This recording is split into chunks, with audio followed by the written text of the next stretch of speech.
السلام علیکم دختر خولا. چی؟ تو تویی؟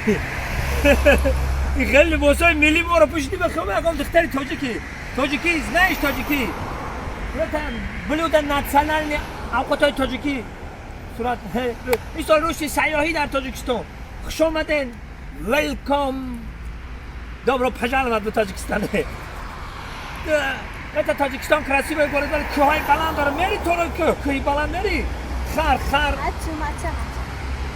چی؟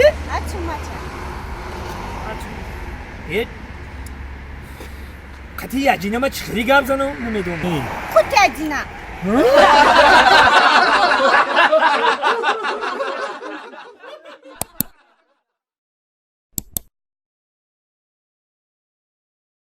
بچه چی کوکه دیستی تو؟ هیچی میکنم اما پلاکت من این مسکوا میرم بزرگ شدیم در این مسکوا و این 3 ماه در بدم زده مالکم ملیسا شد طرف بونه پتنکو کیم چخلی گروه بالا میکنم میرم تمام دیگه بچه اکای محیدین از زنگ نزدی؟ شرکت اکای محیدین ها؟